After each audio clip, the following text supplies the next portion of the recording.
I am a wife to Kelly, a mom to 4 kids, a follower of Jesus Christ, and Anoki in Oklahoma, born and bred. This is where my grandmother grew up, right here.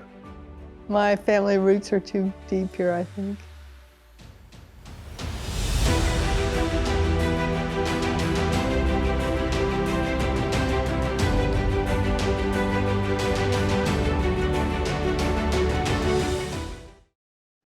My name is Jan McGee. I was diagnosed with Parkinson's in 2016, and I had my sleep DBS surgery in May of 2022.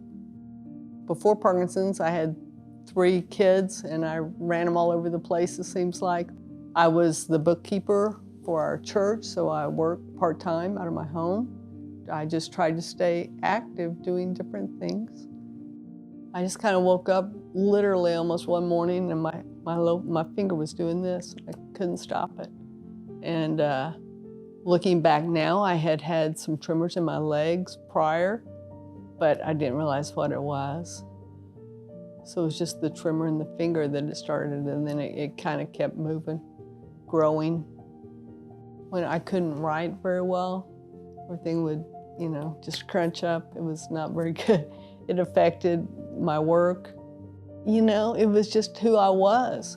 I just had tremors, and if I took my medicine, I was okay for a couple hours, but then it would wear off and I would start shaking again.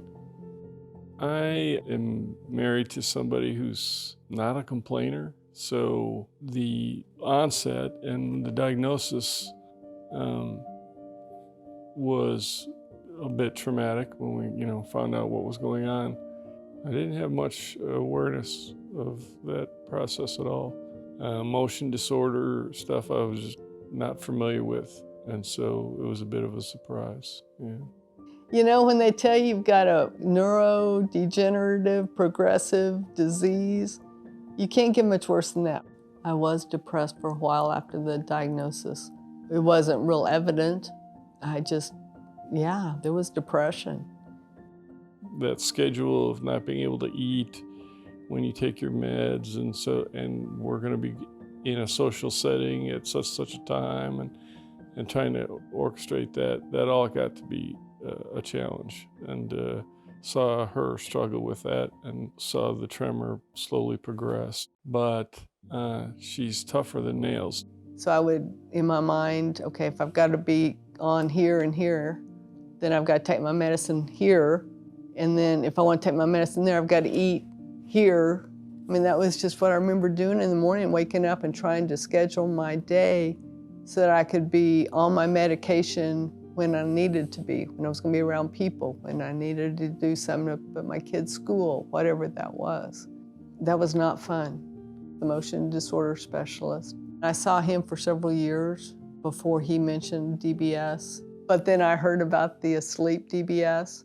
That sounded good to me. And then he referred me to Dr. Connor for the surgery.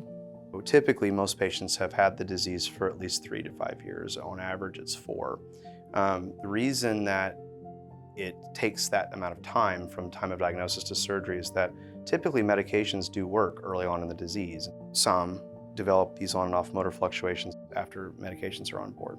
Over time, though, as the disease gets worse, those fluctuations become incredibly severe, and they become unpredictable. And so when you get into that situation, like she had gotten into, really DBS is a great option to stabilize that condition or that problem. Dr. Connor sat us down, talked to us for an hour, just went over the options that we had. Being in the medical field, I was astounded with how long he spent detailing both methods, was very upfront, and laid it out extremely well. Very comfortable to talk to. And we made a choice to have the sleep DBS with MRI-Guided, and he was great with it. So yeah, I'm very happy we did that. I offer both. So every patient I see, I offer awake DBS surgery and a sleep DBS surgery. I try to spend a significant amount of time with patients. This is brain surgery. It's an elective surgery. It's a surgery that's meant to improve quality of life. You really do want to make sure patients are educated and understand what they're getting themselves into, because there are risks with any kind of surgery. So DBS traditionally was performed with patients awake or semi-awake, and it had to be done that way because we didn't have the technology to confirm that the electrodes were being placed where we wanted them to go, using a technique called microelectrode recording, which is literally listening to the brain. Over time, technology improved, including imaging technology, and basically ClearPoint was pioneered as an alternative to an awake DBS surgery. So we're able to use MRI technology instead of the listening technology that we did before. The other thing with Miss McGee's case specifically was that she had medication-resistant tremor. And so in some cases, you can get benefit from DBS with tremor, in regards to tremor control, if medications just aren't cutting it.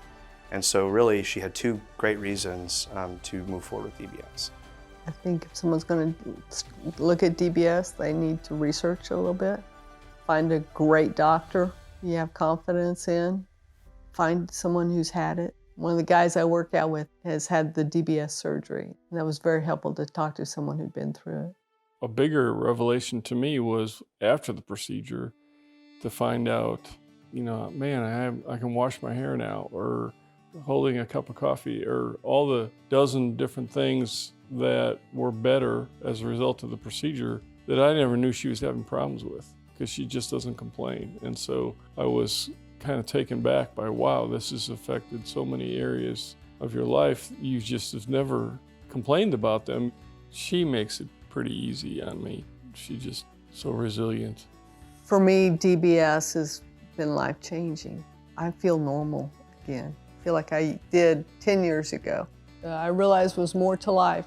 Parkinson's wasn't a death sentence. Didn't have to be. I could still lead a life that was fun and enjoyable and adventurous and whatever you wanted it to be. Just took a while for me to realize that.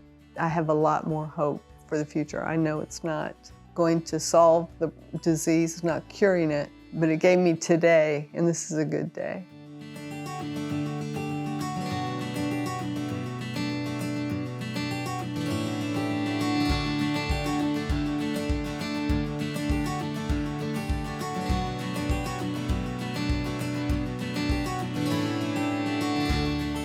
While MRI-guided DBS procedures can offer benefits, all forms of surgeries performed in the brain can pose serious risks.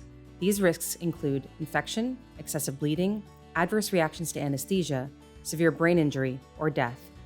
It is important to discuss the risks of pursuing a treatment with your physician to understand how they should impact your personal therapy decision. An MRI-guided DBS procedure is not for everyone.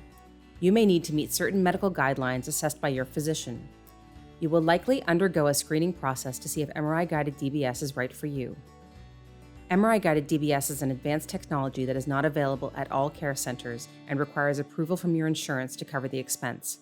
Check with your health insurance plan or your regional Medicare or Medicaid office to find out if your policy covers this procedure.